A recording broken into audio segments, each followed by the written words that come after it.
Hey, thank you so much for being here today. We're so grateful we get to interview you again. I would love if you could introduce yourself. Hi, Courtney. I'm Giulia Lagomarsino. I am a romance author. I write small town romance and protector romance. And I am here to discuss everything and anything that you throw at me today. Love it. I would love if we could jump into one of your books in the Read series Irish. Um, Yeah. what inspired you to write Irish? My sister, um, she suggested that I have this character who actually thought that the men of Reed Security were superheroes. And it was a very fine line walking her character between ditzy and, just this character that you could really fall in love with. And I rewrote it probably 3 times. And that's when I came up with her being a librarian because that was really the only way it made sense was that she had to have this overactive imagination. Otherwise, who would actually believe that these men are superheroes? So that's where that came from. Love it. In that book specifically, do you have a favorite character? Um, Definitely Claire and Derek. I love them both. I love their chemistry.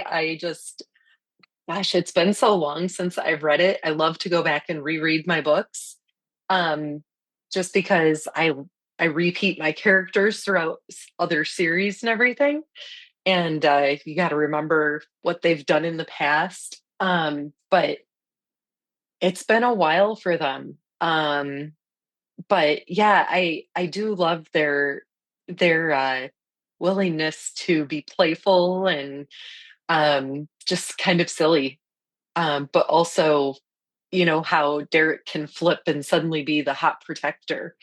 So, yeah, both of them definitely. In the book, do you have a favorite scene that you wrote? Ooh, a favorite scene. Oh, which one was it? Um, yes, my favorite scene is probably the one where she dreams that she is in the library and the lights go out and she dreams that the bad guys come in and Derek's taking her through the library and and he's saying we have to watch out for the ring wraiths. She's like, what?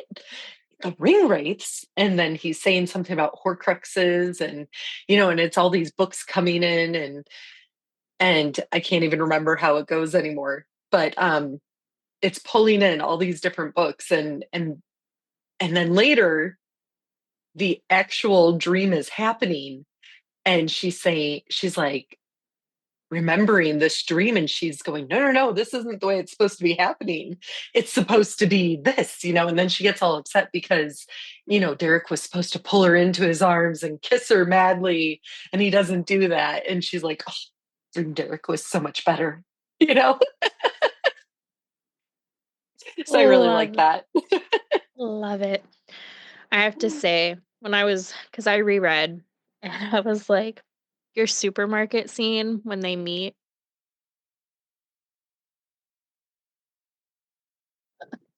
Yeah, can you imagine just some ladies ogling a man in the supermarket eating the fruit, staring at him? I don't know that I would have the courage to do that. No, just sitting there eating, and then the one lady just saying, I don't think you're supposed to do that. Right. Right. I don't know that I would have the courage to, like, have you okay, have you ever walked past a man in a supermarket or you see a hot top and you're like, you want to take a picture because he's really gorgeous? But even though you bring your phone up, you're like, you might see my phone, you know, you might see my phone and know that I'm taking a picture. So can you imagine just like staring at him? That's even worse. So I don't think I could get away with that. I don't think I have the lady balls to do that. Yeah, I love it. Do you have a least favorite character in the book? Oh, least favorite character. Um, Not really. I don't even remember any bad characters necessarily other than the bad guys. Mhm. Um, no, I don't really know. And even the bad guys I tend to like, you have to make them all likable. You have to Yeah. want to kill them. Like them Yeah. enough to kill them. Yeah. Was there a part of the book that was challenging to write? The whole thing. Yeah. Yeah, the whole thing. Like I said, making sure that she didn't come off as ditzy. And, how could she be so stupid that she thinks that they're superheroes?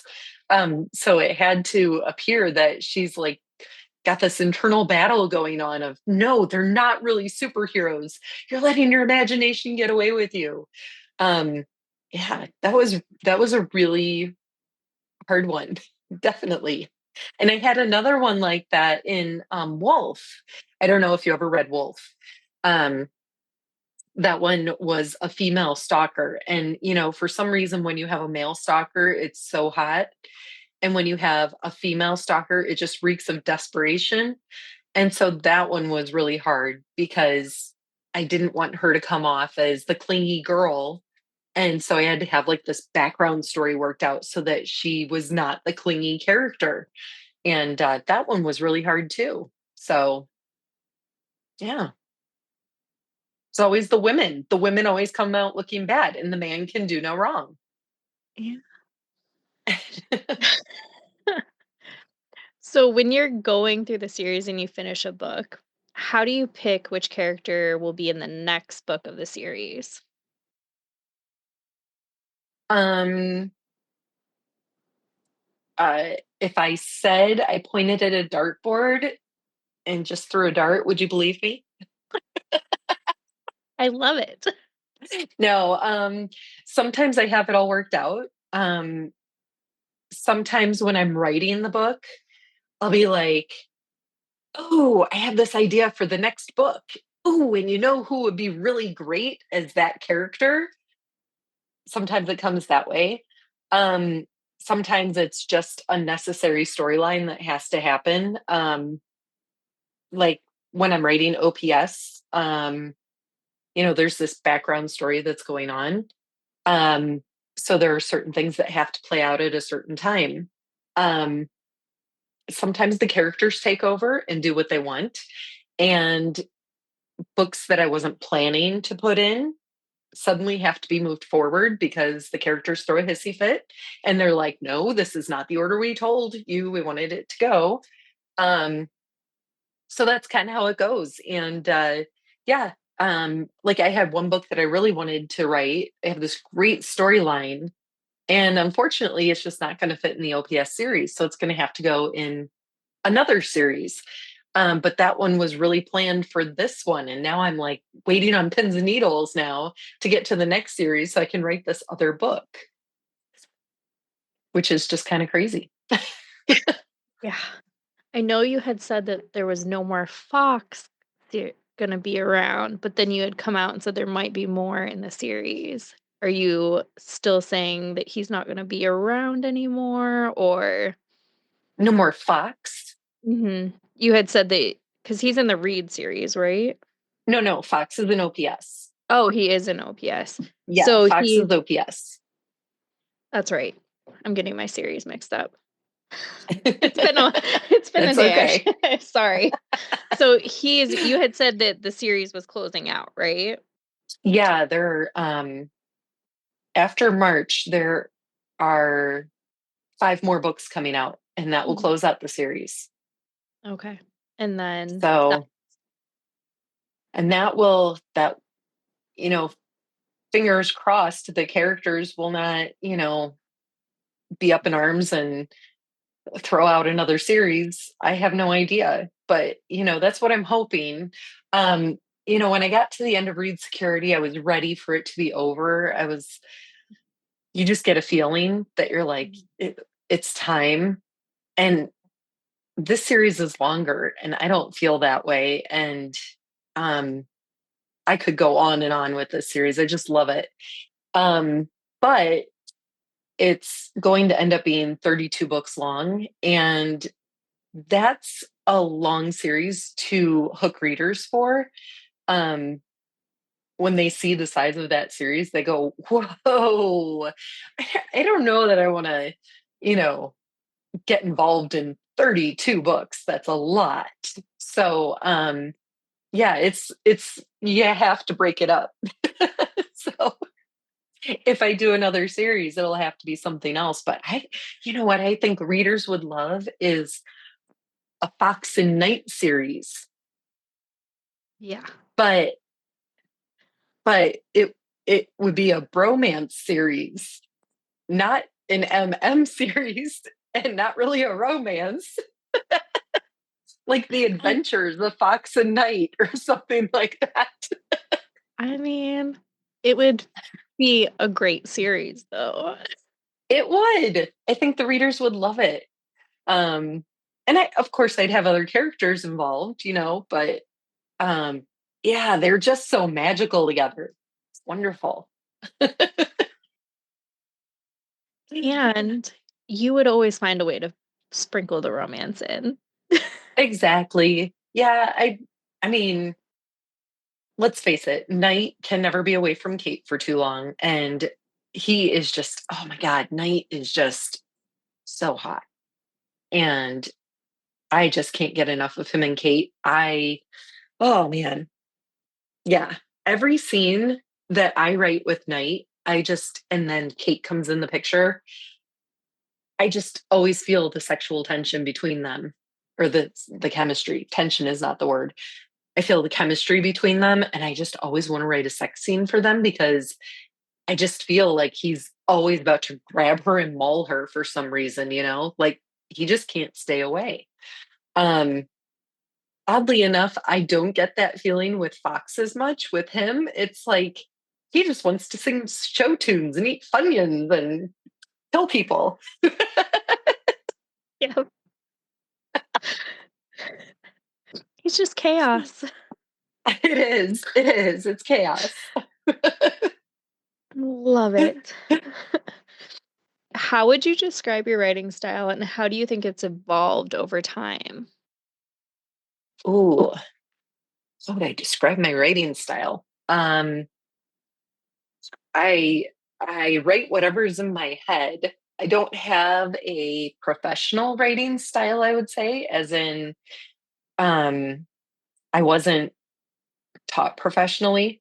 I don't like flowery words and everything. I'm not good with that.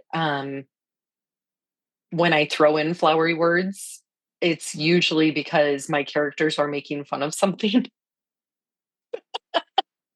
um and I like to keep it I like to keep it so the reader feels like they can really connect with the characters, um that they can imagine themselves being in the character's shoes. Um it's different than if you're a mafia romance, or if you're billionaire, they do behave differently. But I'm writing about average people who happen to throw knives and shoot people. Um so they are going to talk less formally. And so I think readers really want to be able to feel like they really connect with those characters. So yeah, I tend to just keep the words very simple. Um, just like I'm talking to you right now, I throw in a lot of ums and sure And I actually have this whole thing back and forth with my characters where they say, sure, sure, sure. And that's actually after my husband, because he says to me all the time, sure. And I'm like, is that a good sure or a bad sure? Because, like, if you say sure and your voice goes up, then it's like that's a positive sure. But if you go sure and your voice goes down, then that's a bad sure. And so, like, my characters actually have this argument back and forth, you know?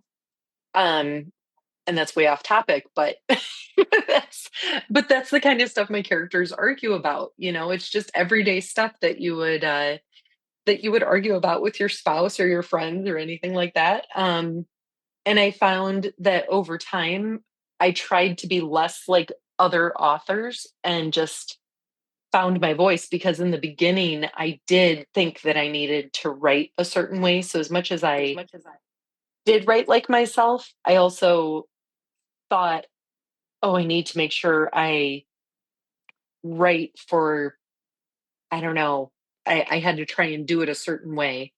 And now it's just whatever, this is the way I do it. Um, so I don't know. I hope readers like it. And if they don't, well, that's the way I do it.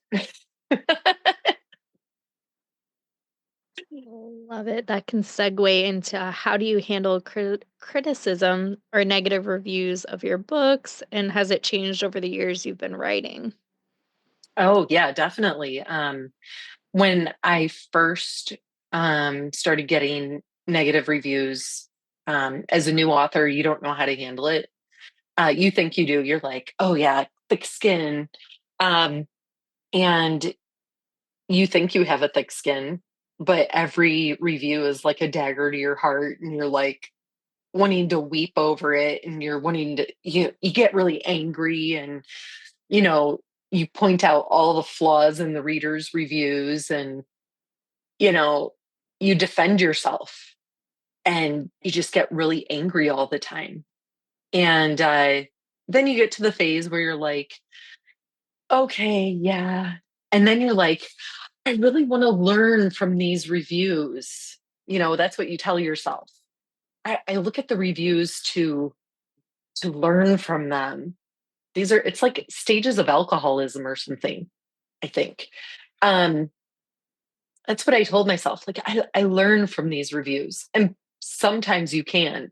Sometimes you'll like read a review and someone will say, you know, big plot error. There was this, and then this happened, and da da da. And you're like, oh my gosh, did I really do that? And then you go back and you read it, and you're like, oh my gosh, I left this huge error in the book. And, you know, good, someone pointed it out. Most of the time that does not happen. Um, there are things that happen like someone will say, I started reading this book and I felt like I was missing a lot, and I don't know why I had to jump in at this point, and blah, blah, blah, blah, blah. And you get mad and you say, it says at the top of the Amazon page that this is book 2 of the series and you need to read this book first. And you get all upset about it. So, you know, that's another progression. I'm at the point now where I'm like, I laugh. I find the bad reviews humorous. Every once in a while, one still gets to me, depending on how scathing the review is. But most of the time, I'll laugh, especially when they're like really terrible reviews. Um, I just laugh along because they are funny. When you think of a reader um, putting these vicious words into their computer and filling this review with so much hate. and and I don't know, I guess that's what you have to do as an author is you have to tell yourself, you know, that's obviously their opinion and you can't change it. There's nothing you can do to uh, make it better, or and it's not going to make you feel better to be angry about it. That just it feeds on you if you get angry about it. So you laugh about it, and you know sometimes the bad reviews are really funny. Sometimes the bad reviews are great things to put in an ad. You know, this was too dirty for me to read. That's a great tagline, you know? Um, so yeah, you just roll with it, and you just learn to take it as it is. And I don't know what else to say about it. It's just, it is what it is. Love it. On the other side of that, how do you celebrate all the amazing reviews that you get? I grin like an idiot. I do happy dances. I take screenshots and I send them to my family members. Um, I go and read them to my husband. I send them to my friends. And I'm like, ah. And if there's something about like, um, this book crushed me, it made me cry, it tore my heart out, I'm like, yes, I did it. And I get very excited about that. As every author does, because um, one, we like to tear readers' hearts out. Um, it's a part, if any author tells you that they don't want to break your heart, it's a lie. Um, one, you want to draw out the emotions in them. If you're not drawing out the emotions, you're not doing your job. And two, um, there is a victory in bringing out those tears. I have a friend who I made cry, and she never cries. Now she will tell you that she only cried because she was pregnant. It's a lie. I don't buy that excuse. You still cried. So it's a victory for me. So, yes, I take those reviews and I'm very happy. It brightens my day. And same thing, like if I see someone write something really wonderful on an ad of mine, I love it. It makes my day so much better. And I just, it just feeds you. It makes you want to keep writing. So sometimes you really need those. On every author has bad days where they're just like, I don't want to keep writing. I need a break.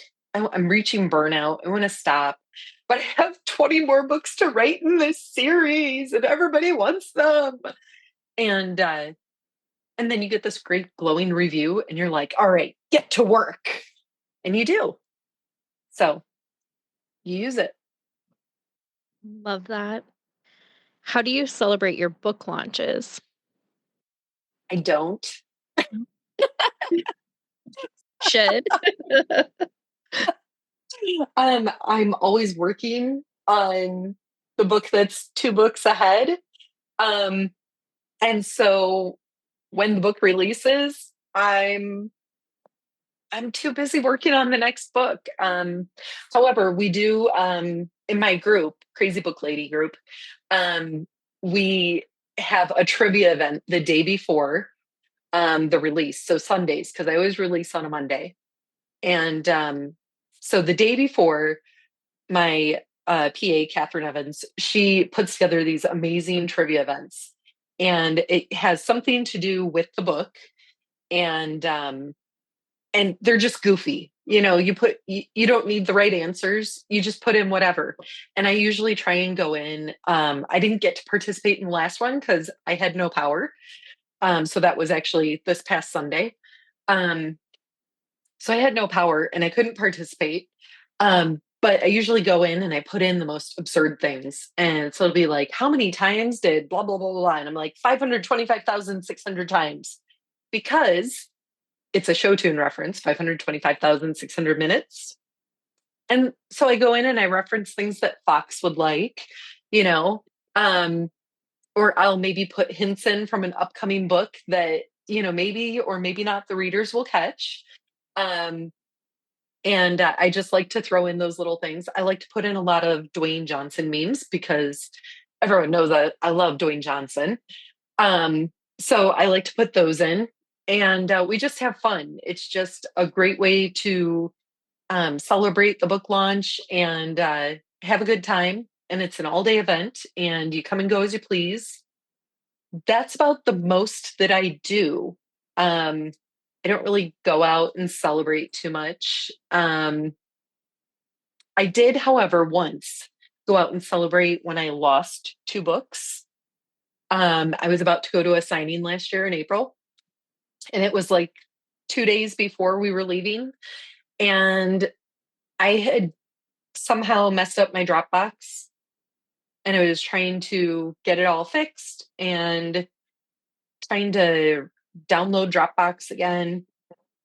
And I ended up with two copies of Dropbox on my computer, and I deleted it, which was fine because I had the other one. Um, but then my trash was full, and it was full with so many copies of, Dropbox, and my computer had no more storage. So I deleted the trash, except that other copy had the most up to date copies of my book, and the other one did not. and um, I'm not sure exactly how that happened, but it did. And I ended up losing half of two books that I was working on. And there was no way to get them back because I permanently deleted them. And I was already stressed about going to the signing, like leaving and everything. So I said, let's go celebrate. And so we went out and got margaritas, and that was about the most I've ever celebrated before.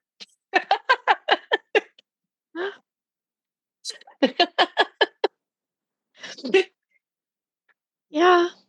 Sometimes you have Not to ex- celebrate the fail too, though. yeah, it's not what you would expect, but it was great. I had margaritas, and my husband was just sitting there with me, and he goes, "You want another?" I'm like, "Oh yeah, I need another." And I just forgot about it until the signing was over, and that's not like me. So, what are you gonna do? Do you have signings coming up this year that people would be able to find you at? No, signings are a lot of work, and it was great to meet the readers. It threw me off a lot. Um, I I write consistently every single week, um, 5 days a week or 6 days a week, and I have a flow going, and I usually end up writing 7 days a week, even if it's just like a couple hundred words on Sundays, um, because it keeps the book flowing in my mind. And if I take time off, um, I lose the flow of everything.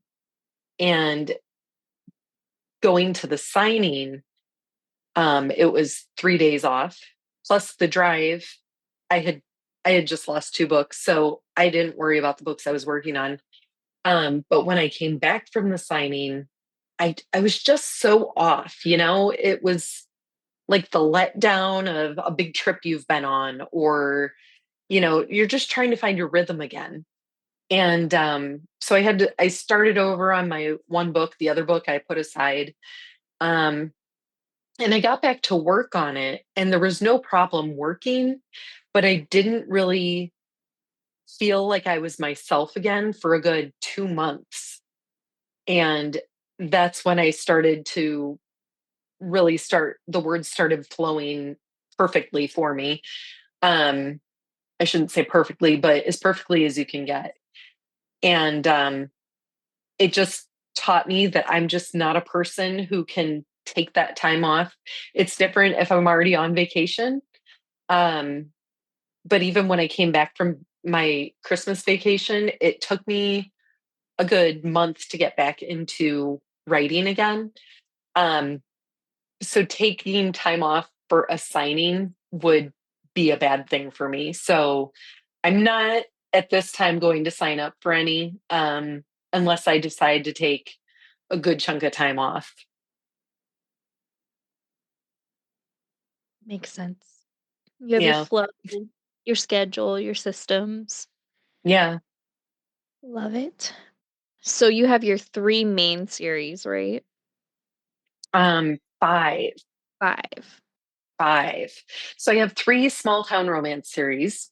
Okay. For the love of a good woman, the Cortell brothers, and a good run of bad luck. Okay. And then I have my protector romance, Reed Security, and OPS. Okay. So, and then next is a spinoff of Reed Security, and it's cowboy series, Oh. sort of. I'm not a cowboy person. I don't know anything about ranches. So I have my own little take on it. um, and so it'll be small town. And it's Parker and Blake. If you remember from the end of the series, Parker and Blake. And it's them going back to Parker's ranch. And the series is called The Last Best Place for Love, and it takes place in Montana. And is that one out or it's coming out? It's coming out. That will begin probably September, October, November, something like that. I don't know exactly when. It'll be late in the year. So that'll be something to look forward to for every Yeah, a change of pace. change of pace, new. It is nice to I like to flip back and forth between protector romance and small town because as exciting as it is to have all the action, I like to slow it down, and you can still have excitement and action in small town romance without the pressure of having to have it in every book. Um, the book that just released on Monday, Outside the Wire, was nothing like the rest of the series, and it was very cute, very hallmarky, um, intentionally because of what happened earlier in the series. And I loved it. I loved everything about it. And it just made me crave to write small town romance again. So, um, yeah, I'm getting excited to go back to that. Love it. So tell us more about Outside the Wire for everyone.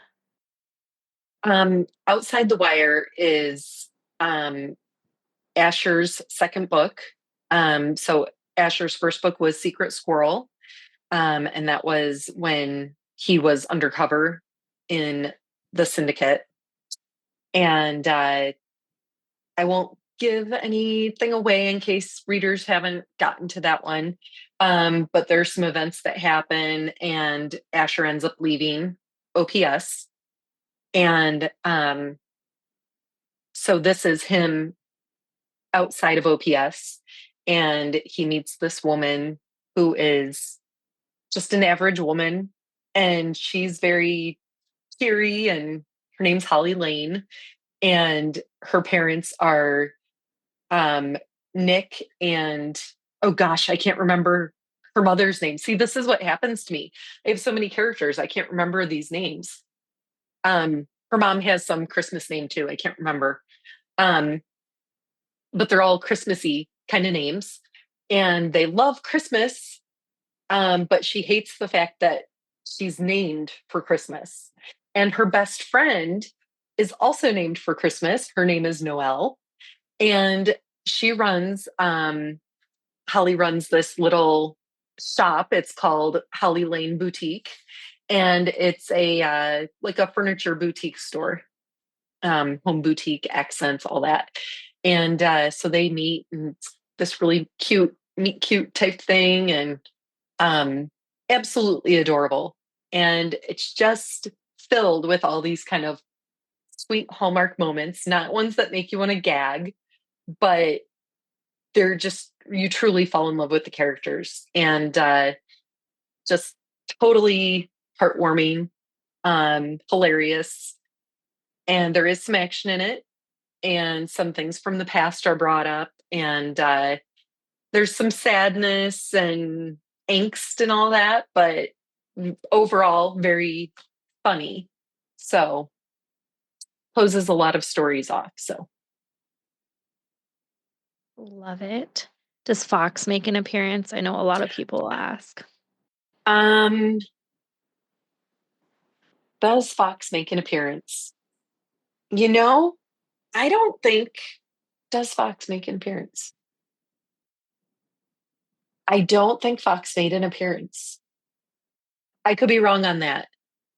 Don't quote me on that because Okay. it's been, like I said, two I know months. you wait. I know you're Uh, quite a bit. I know I'm 2 books two books ahead now, 3 books ahead. Um, yeah, so I can't remember. So do you know who's gonna end the series off then for the OPS Uh, series?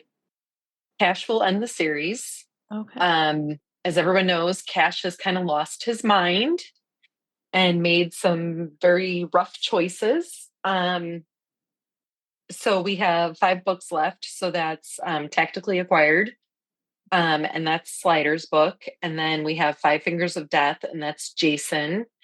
And then I believe it's Patrick's book, which is Fourth Point of Contact. And then Kavanaugh has another book, and that's Burn Bag. And then the last book is Cash, and that's Coup de Grace. And that will wrap up all the final stories and close out the series. So it's exciting. Yeah. Only 5 books left. Yeah. So I better make it good. Otherwise, it'll be a big flop. Yeah. I We're still all haven't on the worked out edge of our exactly seats. how it, I haven't even worked out how it's going to end yet. Like, I know kind of some of the stuff, but it's like, you have like 2 pieces of information and you're like, okay, now build a story out of it. So, yeah. My husband texted me. He goes, "You have to ask her. Does she have this giant board in her office that she has like markers and she has arrows pointing everywhere?" No, no, I wish I did. Um, I keep notes on an iPad. I I started to. I swear. I was like, you hear all these authors talk about how they keep an author like a series Bible or even a book Bible for like one book, important notes and dates and all that stuff. And I'm like, I'm going to do that for OPS so that I remember all the stuff. Mhm. And I started with that. So when I came across important characters for, let's say, the Syndicate, all these names, like really weird names, Eberardo Zavala, whatever his name is, I would write it down as the secondary characters and stuff like that, and like what part he played in the Syndicate. Um, and I started keeping notes on the other books. The rest, it's all up in my brain, and I just have to keep it sorted out. And then when I'm like, who was that character? I go back to that book and I scan through the book until I find it. Or I go in my group and I'm like, hey, does anybody remember da da da da da da? And usually I get like 5 people, 6 people that are like, wasn't it da da da da da? And they all know, they all have the answer because they're an awesome group of people. So yeah, it's very exciting. They're all a great group of people. So yeah, no great boards. You can see my office. There's a window out there and nothing. I have nothing. Shouldn't I? Yeah, he totally pictured you had like this more like murder board in your office with I like sheets. know, right? That's how he I described. know. Like, Yes. I don't think she has like this giant murder board in her office for all these books.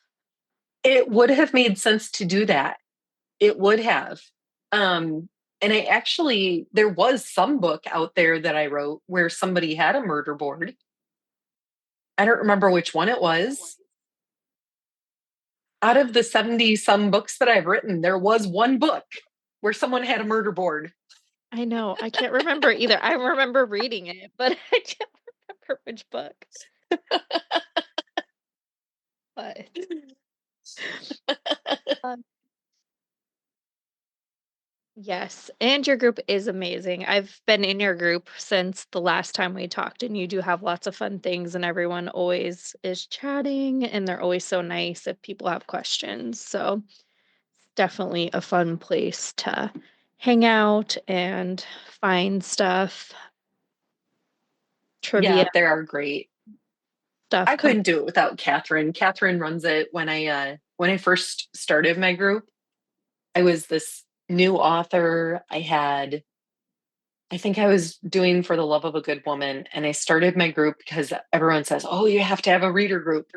Okay, I'll start a reader group. And so I started my reader group, and I had maybe 30 people in my group, and I grew it to 150 people. It's like, yes.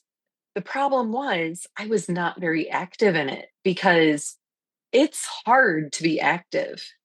Some people are very good about going in and talking to their readers.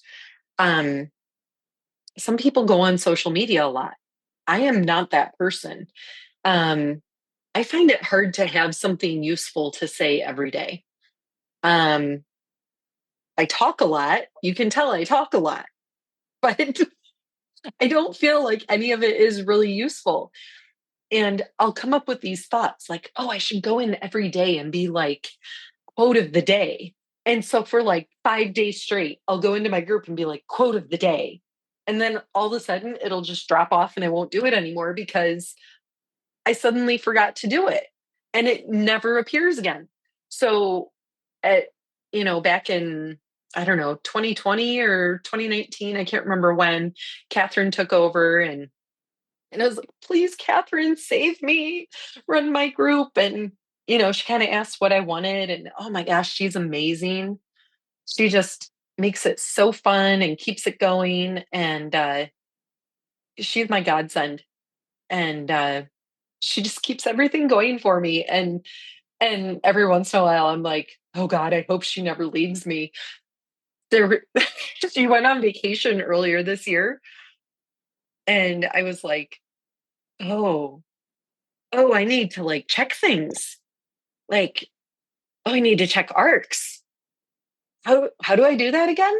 Oh, I need to go look for these things and oh my gosh. And and I'm like running through my head all the things I need to go look at and do. And it's I've become spoiled. That's good though. That's how good she is. That Yes, but you if she ever leaves me, I won't know how to take care of myself anymore. well, you'll just have her do videos. Just be like, "You need to video everything step by step." She'll have to like train a backup person, like in the event that I ever fall off the face of the earth. I have trained, or no, she could get a robot of herself. Yeah. She could make a robot of herself to step in her place. If she's ever sick or needs a vacation, it'll be robot Catherine Yeah. takes over. There you go. There you go. If you ever need a PA, Catherine's who you go to. Yes, robot Catherine. Love it. Was there anything you else that you wanted to talk about today? Oh gosh, like that's like asking me to like, I don't know, open up and say anything I want. Yeah, you have the floor now.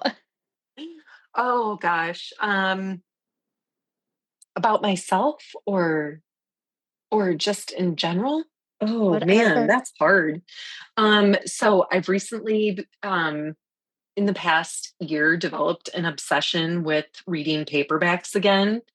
I was a diehard Kindle fan, and now my Barnes and Noble budget has gone out of control. I don't know if you can sympathize with that. Um, I like my husband was like, so we need to get some trees cut down. And I was like, yeah. And he's like, well, I'm just saying, like, you just spent $500 at Barnes and Noble. And I'm like, what's your point? Nothing, no point. I'm just saying. And so that's become a little bit of a bad thing for me. But I'm thoroughly enjoying it. So I'm having lots of fun with that. I am a huge Fourth Wing fan, so I recently got this really awesome tumbler, which the viewers won't be able to. They're not viewers, are they? Listeners? Listeners will not be able to see, but it's really awesome. I like to read all genres. I am not specific or picky. What's the word? See? this is what happens. I write better in the morning because my brain works. And now we're going on 3 o'clock my time when my brain starts shutting down. So words may not work anymore for me. So, yeah. You're not choosy or you're not what is Yes. Yes. Thank you. Thank you for helping me with words. They yes. can be hard sometimes. Yeah. I forget what the word is too. I know what you're saying though. Like Do you ever have trouble with a word and you don't know if you're using it right? all the So when time. that happens when I'm writing a book, I just have my characters argue about it in the book. And then I don't have to go to the trouble of looking it up to see if they're using it right. I just have the characters argue about it. And it's so funny. And then I'm like, there you go, problem solved. I don't have to worry about if it's right or wrong. They're arguing about it. The readers will find it hilarious, and I'm off the hook for whether or not it's right or wrong. So smart. So, yeah, I shouldn't be giving away those little tips and tricks that I use. Readers are going to be like, okay, I see why she does it now. Yeah. Yeah.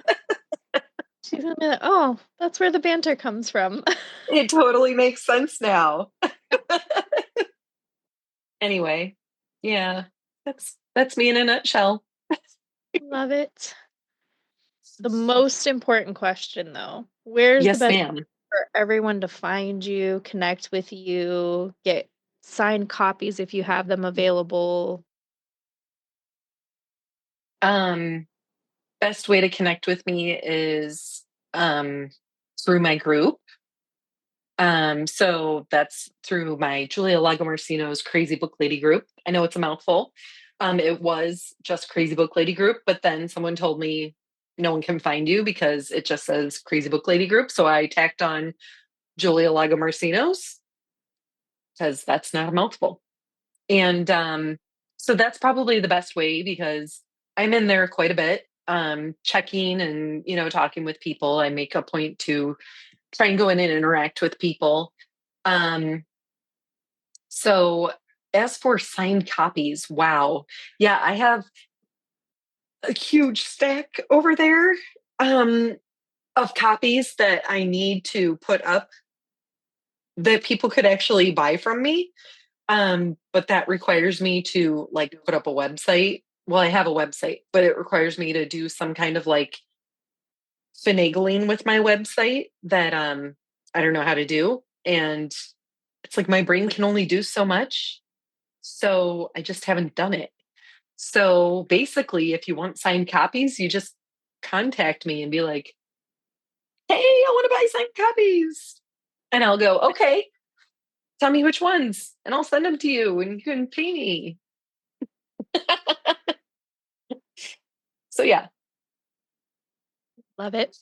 And one nice thing about your website, which I don't even think we talked about in the last episode, is that on your website, which you should always shout out, you have excerpts of your books so that people, if they want to see about the books, they can read little excerpts. I do on some of them, and those might be going away. Okay. Um, I didn't want to make them go away, but it's getting crowded with so many Is it? books, and we were trying to simplify a little. So Okay. I think through definitely through a good run of bad luck, there are excerpts with Okay. books. Possibly, I don't think through OPS. Um, so yeah, through OPS, it's just, I think just pages. Okay. Um, just because it just got too out of control with so many books. And I'm not good about updating those pages. And Mhm. my sister updates my website and Okay. she has a full-time job. I have a full-time job. And it's just like, it's crazy, you know? And she directs plays. So she's like Fox, she's like out there singing her show tunes and stuff. So she's busy like all year round. Yeah. So yeah, So, well, they might be going away, but you can always find the blurbs, I'm sure. yes, So, blurbs and yeah, and the for now, the excerpts are still there. So Yeah. you can enjoy them while So, they're there. yeah, while they're there. And if not, it was the thought that Yes. counts.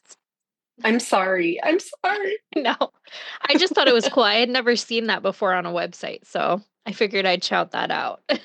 Yeah, it was something I really liked because I figure I do it on my ads too. And I just figure I when I read a book, I want to know the writing style before I get into a book.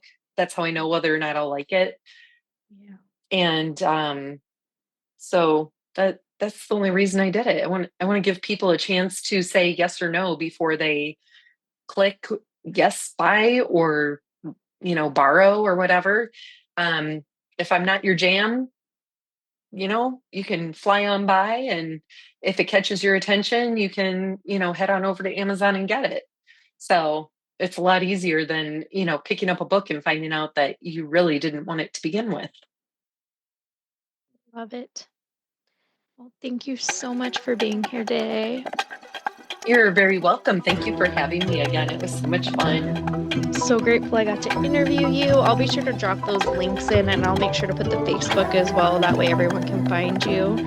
And again, Thank you. yeah, thank you so much. Thanks.